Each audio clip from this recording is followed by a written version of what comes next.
pródigo es que el padre no va en contra de la voluntad del hijo, aunque la voluntad del hijo no es correcta.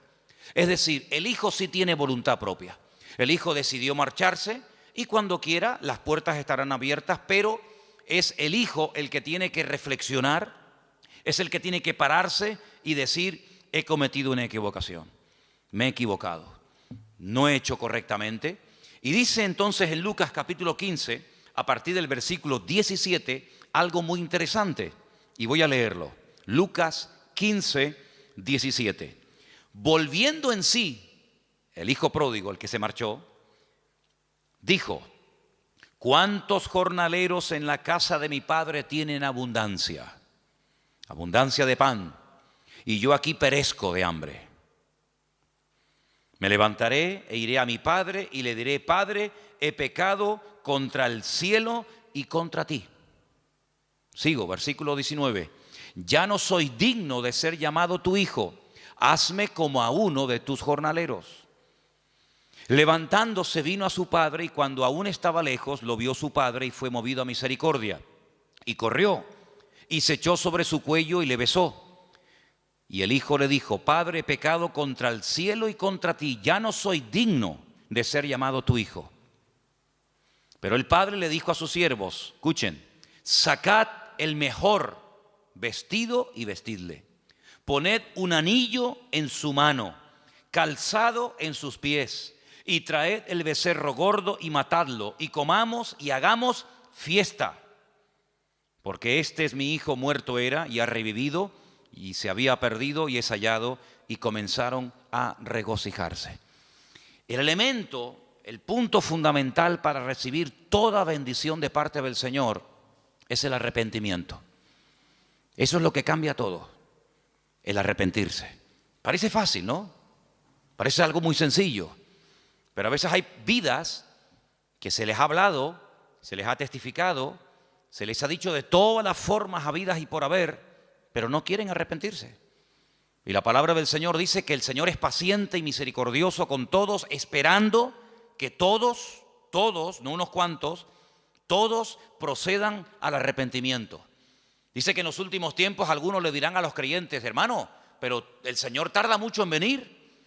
Y la respuesta que tenemos que dar ante semejante pregunta es: no, el Señor no está tardando. Lo que pasa es que el Señor está esperando a que más gente procedan al arrepentimiento.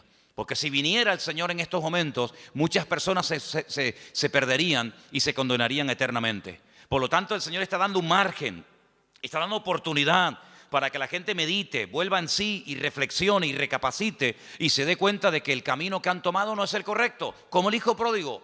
¿Cuánto tiempo estuvo el hijo pródigo fuera de la casa de su padre? No lo sabemos, es simplemente una anécdota, es una ilustración, un ejemplo.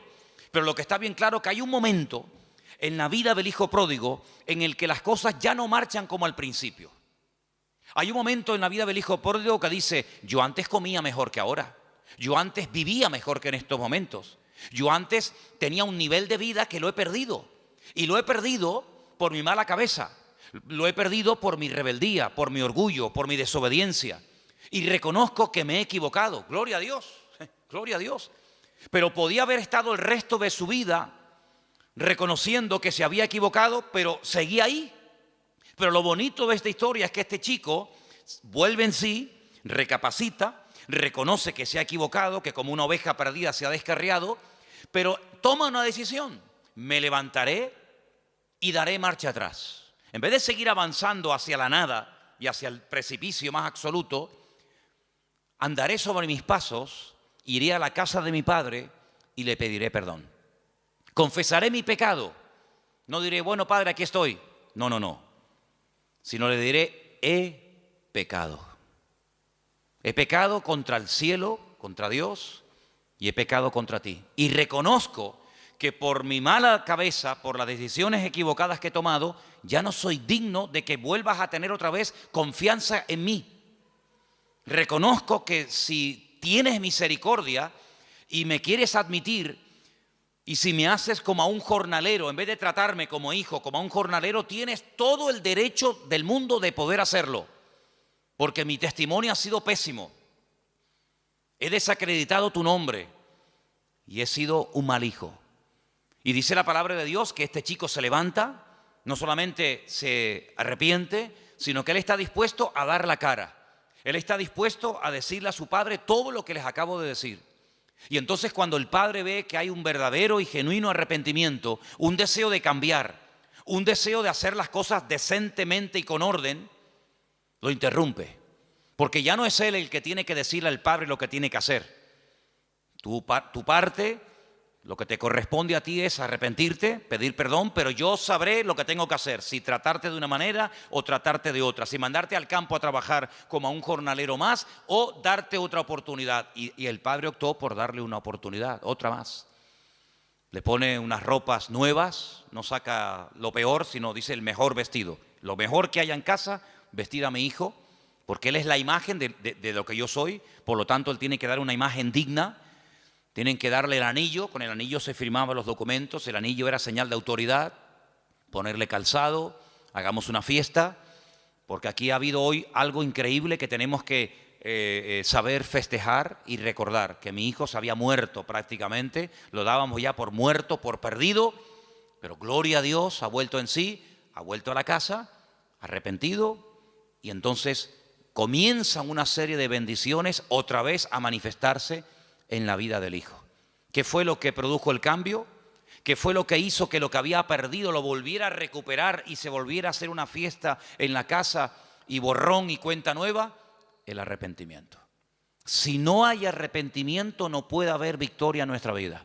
Si no hay arrepentimiento y apartarnos del pecado, no solamente un remordimiento de conciencia, no solamente decir estoy obrando mal, he hecho mal, me he equivocado, pero no hay cambio. No, el arrepentimiento, como bien saben ustedes y se ha dicho muchas veces desde este mismo púlpito, es cambio de dirección. Si no hay un cambio de dirección, si no hay un rechazo a la vida que he estado llevando, entonces no hay un genuino arrepentimiento. Hay un remordimiento. Te sientes mal porque sabes a la luz de la palabra de Dios que lo que estás haciendo o has hecho no está bien, pero sigues haciéndolo. El arrepentimiento genuino es el que lleva a la persona a reconocer su error, pero a querer rectificar, a cambiar de dirección y a empezar una vida completamente alejada del pecado que hasta ese momento lo ha estado dominando. Entonces vemos en el hijo pródigo que él vuelve en sí, recapacita, retorna a la casa del padre, pide perdón y automáticamente, gloria a Dios, una lluvia, una cascada de bendiciones comienza a ser derramada sobre la vida de este muchacho, porque vemos que el arrepentimiento es la clave para toda bendición de nuestra vida. ¿Cuántos dicen amén? Seguimos en Lucas, capítulo 19. Estamos en el 15, nos vamos al capítulo 19 y ahora encontramos una historia real, porque la historia del hijo pródigo es una parábola que puede o no ser real, pero la historia que vamos a analizar ahora es la historia de un publicano, del jefe de los publicanos. Un hombre con una buena posición social, un hombre con un buen puesto de trabajo, un hombre que ha tenido, entre comillas digo, la suerte de trabajar para el Imperio Romano recaudando impuestos, pero sabemos que los publicanos eran personas odiadas, eran personas que nadie quería juntarse con ellos porque los consideraban auténticos traidores. Trabajando, levantando impuestos para el enemigo, es increíble, de tus propios hermanos. Pero si tenían que recoger 20 denarios por día, por poner un ejemplo, ellos iban más allá y lo que recaudaban de más se lo metían en el bolsillo. Hacían un mal uso de la autoridad que habían recibido.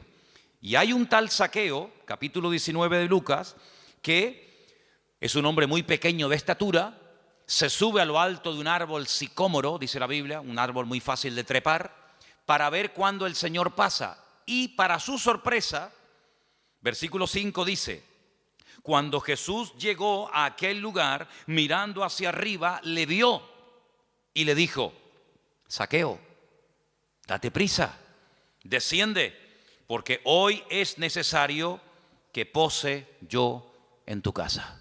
La sorpresa de Zaqueo tuvo que ser mayúscula.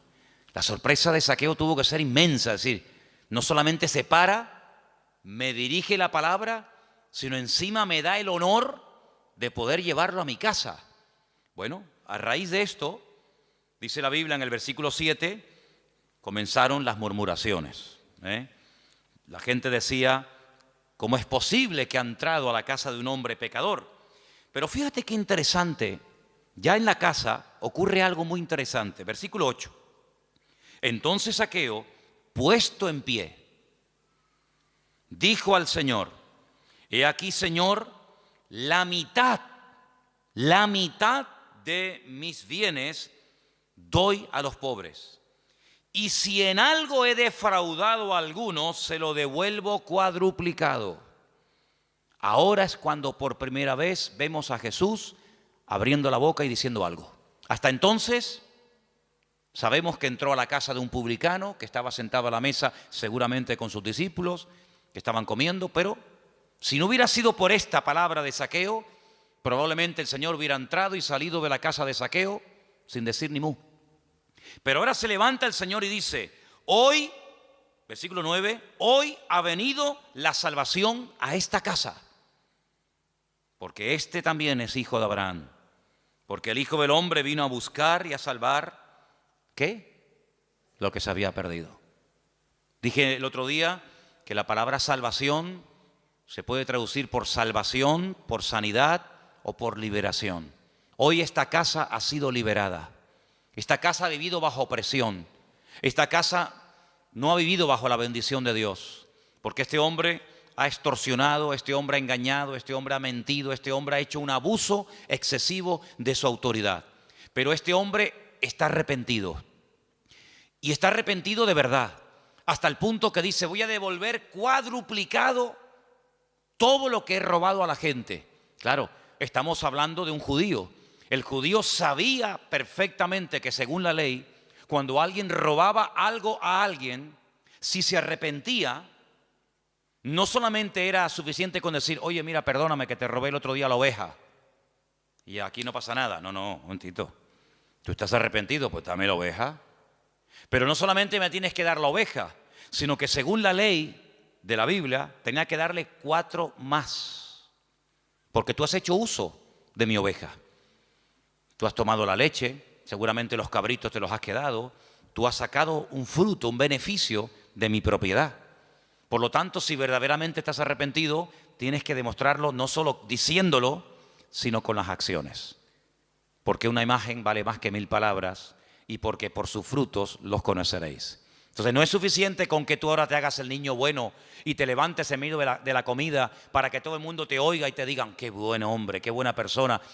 Jesús, estoy arrepentido, soy un publicano, soy un sinvergüenza, soy un extorsionador, pero bueno, Señor lo sabe todo, gracias por venir a mi casa.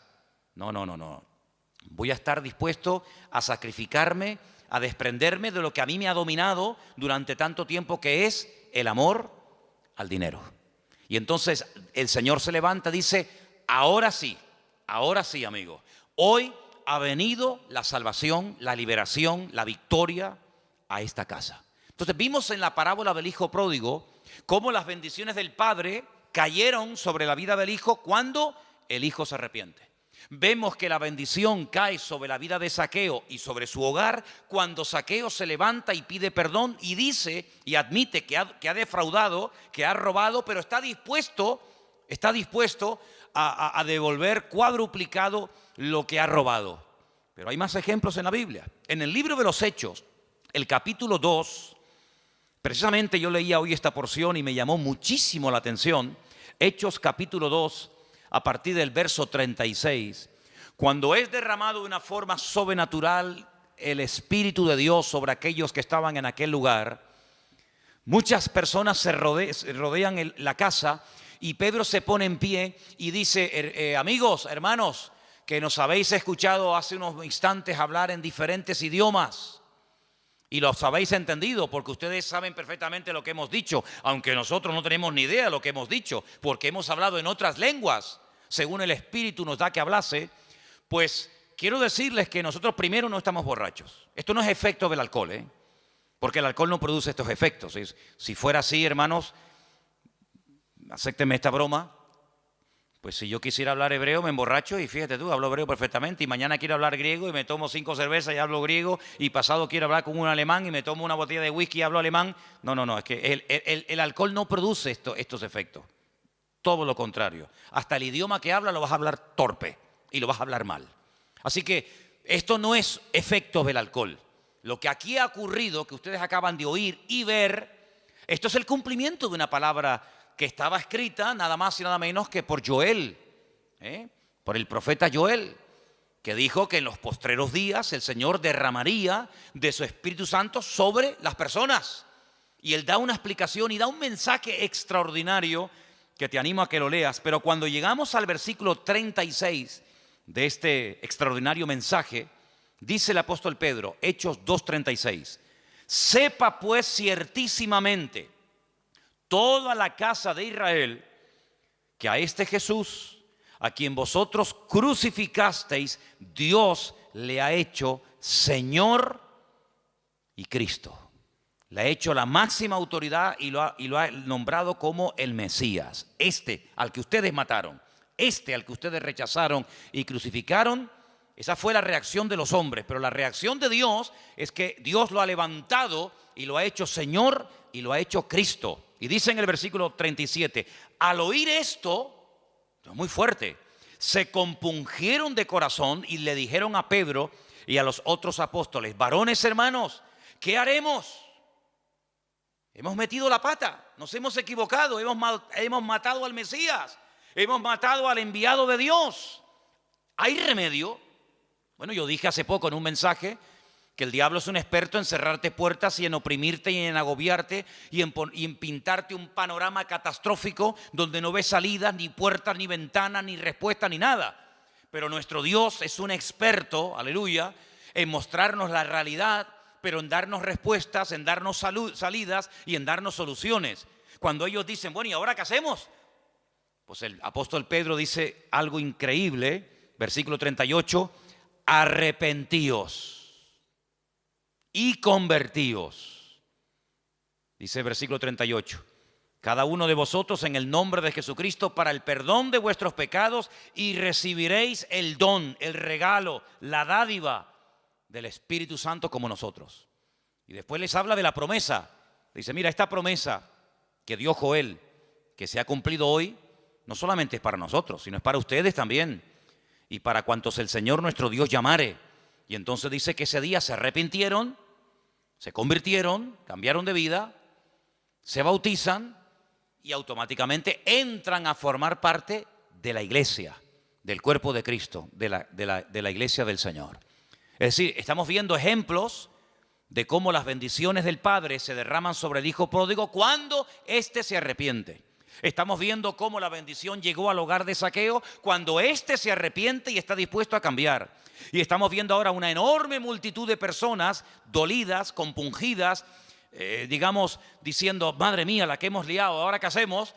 Pero el apóstol Pedro le dice, arrepiéntanse, cambien, conviértanse. Y automáticamente la bendición de Dios también será vuestra y caerá sobre vuestras vidas y sobre vuestras cabezas. Entonces estamos viendo cómo para recibir las bendiciones, para vivir en paz, para tener libertad, para tener gozo y para que el Señor esté a nuestro lado, tiene que haber previamente un reconocimiento de nuestra culpa, de nuestro pecado, confesarla pidiendo perdón delante del Señor y cambiar automáticamente. De lo contrario, la palabra que oímos, si nos toca, nos convence, nos redarguye de pecado y no cambiamos, al final la palabra, en vez de convertirse en una herramienta de bendición, se va a convertir en una herramienta de condenación.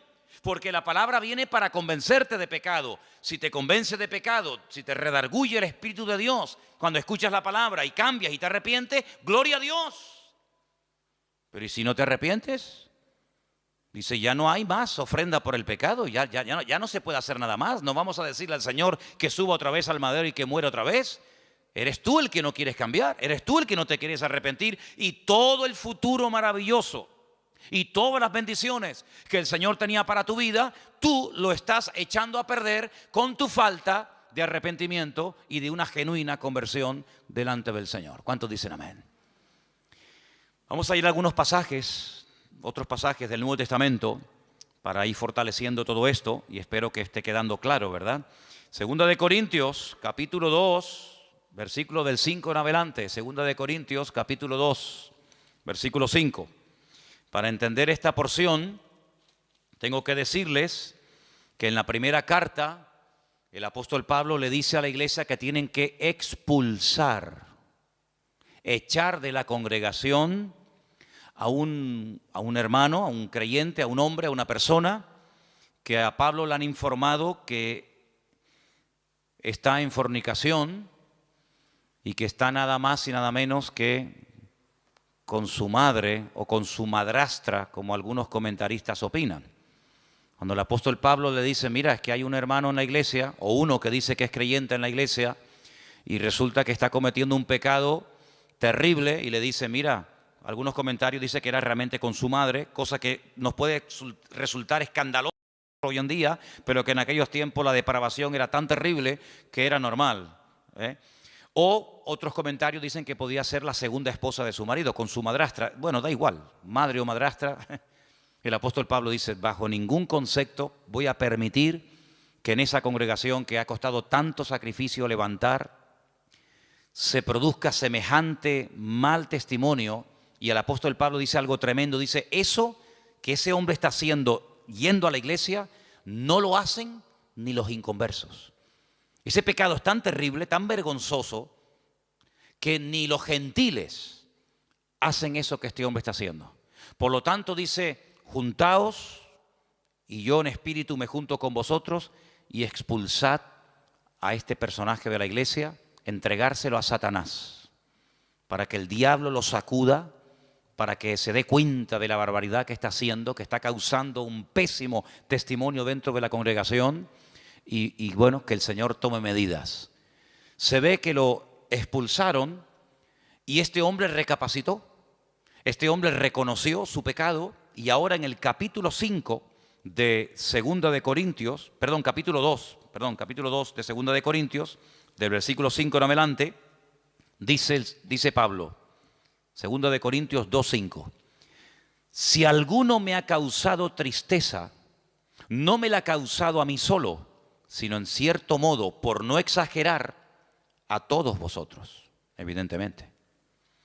Le basta a tal persona esta reprensión hecha por muchos. Así que al contrario, vosotros más bien debéis perdonarle y consolarle para que no sea consumido de demasiada tristeza, por lo cual os ruego que confirméis el amor para con él. Porque también para este fin os escribí, para tener la prueba de si vosotros sois obedientes en todo. Al que vosotros perdonáis, yo también. Porque también yo lo he perdonado. Si en algo he perdonado, por vosotros lo he hecho en presencia de Cristo, para que Satanás no gane ventaja alguna sobre nosotros, pues no ignoramos sus maquinaciones. Si lo que él dice que se haga en Primera de Corintios, que es expulsar a este hombre de la congregación, en la segunda carta que le escribe a la iglesia de Corinto dice, ahora este hombre ha pedido perdón, este hombre ha reconocido su pecado, y ahora lo que tenemos que hacer es perdonarlo, consolarlo, volver a admitirlo en el seno de la iglesia, y si ustedes lo admiten, yo también. Si ustedes lo perdonan, yo también lo perdono.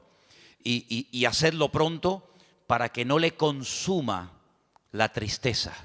Cuando una persona es reprendida, exhortada, puesta temporalmente en disciplina, esa disciplina tiene que surtir un efecto. Tiene que haber un cambio en esa persona. La disciplina no es punitiva, es decir, la disciplina no es para machacarte como la justicia del mundo. Cometes un delito y te meto en la cárcel. Me da igual si estás casado, si lloras, si coges una depresión, si comes bien, si comes mal, si tienes frío, si tienes hambre. A la justicia le da exactamente igual. El que la hace, la paga. Pum, al talego, fuera, se acabó.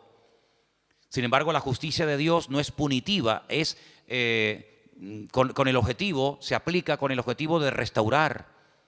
Se aplica con el objetivo de que la persona abra los ojos y se dé cuenta de que por ahí vas mal, amigo, de que esa no es la voluntad de Dios, que Dios nos ha llamado a vivir en santidad, y que cuando un miembro del cuerpo causa un mal testimonio, en cierto sentido, toda la iglesia está causando un mal testimonio, porque juzgan y sacan conclusiones equivocadas por la culpa de uno. Entonces el apóstol Pablo, viendo que la iglesia ha hecho lo que le dijo Pablo que hiciera y viendo que este hombre se ha arrepentido, dice, volver a admitirlo. Pero ¿qué fue lo que hizo que Pablo y la iglesia lo volvieran a admitir y le volvieran otra vez a brindar el amor y el apoyo y la cobertura de la iglesia? El arrepentimiento. Porque el arrepentimiento, vengo diciendo en las porciones que estamos leyendo esta tarde, que es lo que produce el cambio. El arrepentimiento es lo que abre o cierra la bendición de Dios. Una persona no arrepentida, una persona que no quiere cambiar, una persona que no quiere dejar el pecado, Juan va mucho más allá y dice, probablemente no ha conocido nunca a Dios. Porque el que practica asiduamente el pecado y no siente remordimiento, sino que sigue y sigue y sigue, y le hablan y le dicen y escucha, y dice una persona reiterativa y que sigue pecando y pecando y pecando, el apóstol Juan dice, probablemente nunca ha conocido a Dios, porque el que ha conocido a Dios no practica el pecado. Una cosa es que no pequemos. ¿Quién no peca, hermanos? Pero otra cosa es practicar el pecado. Es decir, dice la Biblia que cuando conocimos al Señor, todos y cada uno de nosotros, en nuestra vida se manifestaban las características de los pecadores. ¿Cuál era? Pecar. Unos pecaron de una manera, otros pecaban de otra forma, pero todos nos encontramos al pie de la cruz, ¿sí o no? Todos tenemos que pedir perdón, unos por su fornicación, otros por su adulterio, otros por su vida de idolatría, otros porque vienen de la santería y de la brujería, otros porque vienen del agnosticismo y del ateísmo más absoluto. Es decir, cada uno tiene su historia. Cuando venimos al Señor, nos convertimos, nos arrepentimos, nos convertimos, las cosas viejas pasaron, y aquí todo es hecho nuevo, y ahora tienen que comenzar a notarse en nuestra vida cambios, a corto y a largo plazo. Claro, hay un margen, hay un tiempo. Pero lo que no puede ser es que pase un año, 2 años, y pasen los días, las semanas y los meses, y esta persona que dice que se ha convertido, que se ha arrepentido, que quiere ir en serio con el Señor, siga practicando y llevando la misma vida de pecado y de desorden que hasta el día de su conversión estuvo llevando. Juan dice, hermanos, la palabra no falla, el evangelio no es estéril. Lo que ocurre es que esta persona en el fondo nunca conoció a Cristo. Nunca nació de nuevo. Le gusta la iglesia, le gusta el evangelio, le gusta el ambientillo de los creyentes, pero no ha nacido de nuevo. Porque el que ha nacido de nuevo, el que ha conocido, el que ha tenido un encuentro personal con el Señor, dice, es totalmente imposible que continúe practicando el pecado como lo hacía antes de conocer al Señor. ¿Queda claro? ¿Amén? Bien, vamos a ver más pasajes. Tenemos un pasaje que es toda una consolación para nosotros. Primera de Juan, capítulo 1. Primera de Juan, capítulo 1, versículos 8 y 9. Un texto que nos da una esperanza y una tranquilidad tremenda a nuestros corazones. Dice la palabra así: si decimos que no tenemos pecado, nos engañamos a nosotros mismos. Y la verdad no está en nosotros. Pero si confesamos nuestros pecados, Él es fiel y justo para perdonar nuestros pecados y limpiarnos de toda maldad. Es decir, si hemos pecado y le pedimos perdón al Señor en un genuino arrepentimiento, el Señor siempre perdona. ¿Cuántos dicen amén? Siempre perdona. ¿No se cansa de nosotros? Yo creo que no. Yo creo que el Señor es un Dios que está tan deseoso de bendecirnos y de estar con nosotros, que en el momento en el que ve que verdaderamente estamos arrepentidos y le confesamos nuestro pecado, el Señor siempre perdona. ¿Saben cuál es el único pecado que Dios no perdona? El que no se confiesa. Ese es el pecado que Dios no perdona, el que no se confiesa. No es que el que no se confiesa, me da igual cuál sea. Si usted tiene un pecado y no lo confiesa, aunque no sea, como dicen algunos, el pecado contra el Espíritu Santo, pero sea cualquier otro, si usted tiene un pecado en su vida y no lo confiesa, evidentemente su pecado le va a condenar, porque pecado no confesado es pecado que te lleva a la muerte, porque la paga del pecado es la muerte. ¿Cuál es el pecado que Dios perdona? Aquel que se confiesa en un genuino arrepentimiento, invocando el perdón y la sangre de Cristo, y Él es fiel y justo para limpiarnos de toda maldad. ¿Cuántos dicen amén? Seguimos en Juan. capítulo 2, verso 1. Hijitos míos, estas cosas os escribo para que no pequéis. Ese es el objetivo, que no pequemos. Pero si alguno hubiere pecado, abogado tenemos para con el Padre. ¿A quién? A Jesucristo. Esa palabra abogado es la misma palabra que aparece en Juan cuando dice consolador, paracleto. Tenemos un abogado delante del Padre que es Jesucristo el justo. Él es la propiciación, una palabra un poco rara, ¿no? Él es nuestro sustituto, el que ocupó nuestro lugar. Eso es lo que es propiciación. Él es el sustituto, Él es la propiciación por nuestros pecados. Y no solamente por los nuestros, sino por los de todo el mundo. En esto sabemos que nosotros le conocemos, si guardamos sus mandamientos. Hay alguien que pueda decir, yo le conozco, yo sé, yo he tenido un encuentro con el Señor y no guarda sus mandamientos, es decir, su palabra. Esa persona es mentirosa. Miente. Y la verdad no está en él. Pero el que guarda su palabra, en este verdaderamente el amor de Dios se ha perfeccionado.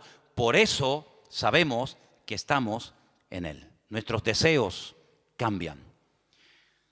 Estaba leyendo estos días y a lo mejor, no sé, a lo mejor probablemente el domingo comparta algo de esto. Hay un versículo en el libro de Ezequiel, capítulo 36, donde en el mismo versículo lo que me llamó la atención cuando lo leía es que aparecen como 3 tipos de corazones. La palabra corazón en el mismo versículo aparece 3 veces. Dice, yo les daré un corazón nuevo. Yo quitaré el corazón de piedra de vosotros y os daré un corazón de carne. En el mismo versículo, corazón nuevo, corazón de piedra y corazón de carne. Estoy preparando algo, no sé, a lo mejor lo comparto el domingo, no sé, ya se darán cuenta si lo hice así o no. Pero lo que está bien claro es que el Señor, cuando viene a nuestra vida, nos cambia nuestros sentimientos, nuestros impulsos, nuestras emociones. Y en eso se conoce que una persona verdaderamente ha nacido de nuevo. No es que no pueda ser tentado, sino que no lleva una vida de desorden como la ha estado llevando hasta que llegó el punto en su vida de conocer al Señor, se ha arrepentido, ha reconocido que eso no le agrada a Dios, y no es que se arrepiente por miedo al infierno, no. No es que se arrepiente por miedo al castigo eterno, no, sino que se arrepiente porque conoce y ama a Dios y no quiere ofenderle. Eso es una cosa muy diferente. No es que el niño se porta bien porque si se porta mal no le dejo jugar con la bicicleta. Entonces, como quiere jugar con la bicicleta, él se porta bien, pero si fuera por él se portaría mal. Pero como quiere jugar con la bicicleta, entonces se porta bien.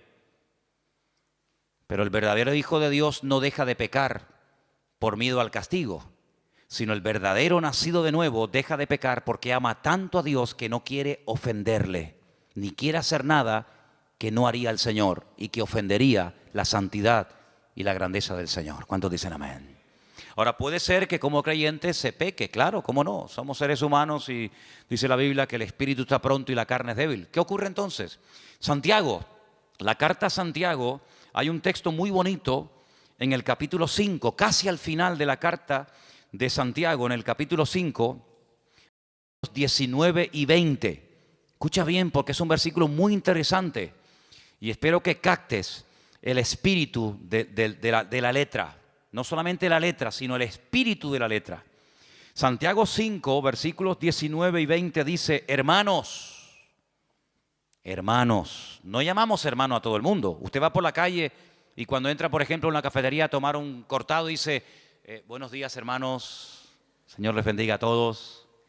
Los de la barra te miran así diciendo, ¿de dónde ha salido este? No entras a la universidad por la mañana y dice, buenos días, hermanos, ¿qué tal? Señor les bendiga, hermanos. La gente dice, yo no soy tu hermano. ¿A quién le llamamos hermanos? Aquí, a nosotros. ¿Qué tal, hermano? ¿Cómo estás? Hola, hermanita. A mí me viene de maravilla eso de hermano y hermana. Cuando me quedo trabado y no me sale el nombre, digo, hola, hermana, ¿qué tal? Y quedo bien, encima quedo hasta educado, ¿no? Así que cuando Santiago dice hermanos, ¿a quién le está hablando? ¿A los inconversos? No, le está hablando a los hermanos. Y hermano en Cristo nuestro es todo aquel que tiene a Cristo en su corazón como tú y yo lo tenemos, ¿sí o no? Eso está claro, ¿no? Muy bien, sigo entonces. Hermanos, si alguno de entre vosotros se ha extraviado de la verdad y le hace volver, sepa que el que haga volver al hermano, nadie dice nada. Corríjame porque leí mal a propósito y nadie me dijo nada. Yo sé que ustedes me quieren mucho, pero no me permitan que lea mal la Biblia. El versículo no dice, sepa que el que haga volver al hermano, no dice eso, hermano. Dice, el que haga volver al pecador del error de su camino, salvará de muerte un alma y cubrirá multitud de pecados. Es decir, que existe la posibilidad de que después de haber conocido al Señor, de formar parte del cuerpo de Cristo, de ser hermanos y hermanas, pequemos y nos desviemos de la verdad, ¿sí o no? Entonces, ¿qué hacemos? Bueno, pues entonces lo que hay que hacer es volver al camino. ¿Y cómo se vuelve al camino? Arrepintiéndose. Señor, he pecado contra el cielo, he pecado contra tu palabra, te pido perdón, lo siento, Señor. No quiero volver a cometer este pecado. ¿Y el Señor qué hace? Perdona y olvida. ¿Por qué? Porque es fiel y justo para perdonar todo pecado que verdaderamente le pedimos perdón en genuino arrepentimiento delante del Señor. Entonces, el denominador común, el hilo conductor de lo que estoy hablando en esta noche, todo se ciñe a una sola palabra: arrepentimiento, arrepentimiento, arrepentimiento. Pero cuidado, hay creyentes que piensan que el tema del arrepentimiento es para los de la calle, para, como decimos a veces hasta despectivamente, ¿no? Que Dios nos perdone, para los del mundo, que se arrepientan de esa idolatría, que se arrepientan de sus pecados. Sí, no, está claro que se tienen que arrepentir, los pecadores se tienen que arrepentir, pero hermano, los cristianos también tenemos que vivir una vida de arrepentimiento cada día. O nosotros ya no pecamos. El que no practiquemos un pecado no significa que de vez en cuando no cometamos algún pecado. Porque dice la Biblia que el que no peca es varón perfecto, capaz de refrenar todo su cuerpo. Podemos pecar de muchas formas, tal vez no tan brutales, tal vez no tan exageradas como cuando no le conocíamos a Él, pero en definitiva se puede pecar, pero gloria a Dios, que Dios es fiel y justo para perdonar siempre, siempre, cuando hay un genuino arrepentimiento en nuestras vidas y en nuestros corazones. ¿Cuántos dicen amén? Qué alivio, ¿no? Gloria a Dios. Bueno, tengo un versículo más. Vamos a Job, libro de Job, y con este texto terminamos. Libro de Job, capítulo 11. Y son versículos que a usted le van a resultar muy, pero que muy, muy conocidos, porque la mayoría se lo saben todos ustedes de memoria, ¿sí o no? ¿Se lo saben de memoria? Dice Job capítulo 11, versículo 13. ¿Lo leemos juntos? Me gustaría que lo leyéramos juntos. Job 11, del 13 en adelante. Cuando lo tengan, dígame, ya lo tengo. Lo tienes, ¿no? Dice, si tú dispusieres tu corazón y extendieres a él tus manos, si alguna iniquidad hubiere en tu mano y la echares de ti, y no consintieres que more en tu casa la injusticia, entonces levantarás tu rostro limpio de mancha, serás fuerte, nada temerás, olvidarás tu miseria o te acordarás de ella como aguas que pasaron.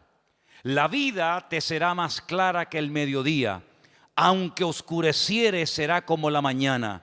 Tendrás confianza porque hay esperanza. Mirarás alrededor y estarás seguro. Te acostarás y no habrá quien te espante, y muchos suplicarán tu favor. Pero los ojos de los malos se consumirán, no tendrán refugio, y su esperanza será dar su último suspiro. ¡Qué maravilla de bendiciones! Dormir en paz, estar tranquilos, aunque sea de noche, será como la mañana. Es una vida victoriosa, segura, bendecida, prosperada. Todo eso está hermoso. Y si yo pregunto a cualquiera, ¿cuántos quieren tener esa vida? Que todo te vaya bien, que tengas bendición, que duermas seguro, que las puertas se abran, que no tengas temor de nada ni de nadie. Hermanos, cualquiera, en cualquier iglesia a la que usted vaya, en cualquier denominación, todo el mundo diría, yo hermano, yo quiero esa vida. Muy bien, gloria a Dios. Primer punto a favor. Pero el requisito lo hemos leído en los primeros versículos. Disponer el corazón. Extender las manos. ¿Qué es extender las manos? Este gesto que hacemos, ¿qué es? Me rindo. Cuando alguien te atraca, ¿qué dices? Levante las manos, arriba las manos. Me rindo. Es así. ¿A quién te rinde? A el Señor. Me rindo, Señor. Dame con un garrote. Me rindo. Tienes que rendirte. Segundo, si alguna iniquidad, si algún pecado hubiere en tu mano, bajo tu control, que tú dominas, la mano es sinónimo de control, de autoridad, pues si la echas de ti y no permites que more en tu casa la injusticia, entonces todo lo bonito que nos gusta tener vendrá, como dice el Señor, por añadidura. Pero el requisito, ¿cuál es? Arrepentimiento. Arrepentimiento. Entonces, sin arrepentimiento no puede haber bendición. Sin arrepentimiento no puede haber paz 100% en nuestros corazones. Siempre estaremos intranquilos por algo o por alguien. Si no hay arrepentimiento, si no hay un reconocimiento de que somos, como decía Abraham, fíjate quién dice esto, polvo y ceniza, polvo y ceniza. Si no decimos como el apóstol Pablo, miserable de mí, ¿quién me librará de este cuerpo de muerte? Que a veces me encuentro con una ley en mis miembros y una ley opuesta a mis miembros, la ley de la mente, la ley del espíritu, hago lo que no quiero, lo que quiero no hago, miserable de mí. Si no tenemos el espíritu de Isaías que decía, ay de mí, que siempre hombre inmundo de labios han visto mis ojos al Rey de Gloria. Si no tenemos esa actitud de temor, porque eso se llama temor a Dios. Si perdemos ese temor, entonces ¿qué somos? ¿Qué somos entonces? Cuando dice la Biblia que el principio, no el final, no es una meta, bueno, a ver si la alcanzamos, hermanito. No, el principio, el Bereshit, el principio de la sabiduría, ¿qué es? El temor a Dios. Y otro versículo también muy parecido en Proverbios dice que el principio de la sabiduría es aborrecer el mal. Entonces, hermano, las bendiciones, gloria a Dios, ahí están. Pero si hemos sido llamados para ser personas bendecidas, si hemos sido llamados para tener al santo de los santos con nosotros 24 horas al día, si hemos sido llamados para vivir con gozo, con libertad, con quietud, con calma. Dice, en el mundo tendréis aflicción, pero confiad, yo he vencido al mundo.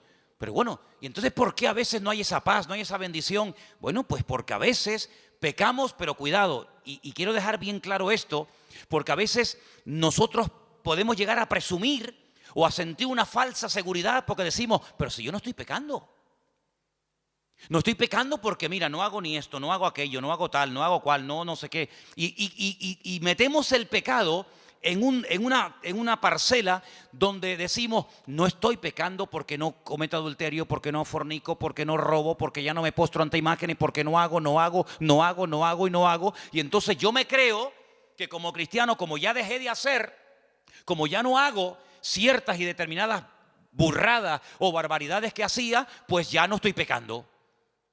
Momento, dale la vuelta a la moneda. La otra cara de la moneda dice que el que sabe hacer, porque hemos aprendido a no hacer lo malo, eso ya lo sabemos. O tendremos otra vez que repetir lo que está mal, no. Pero el que sabe hacer lo bueno y no lo hace, pues dice la Biblia que también está pecando. Es decir, una cosa es pecar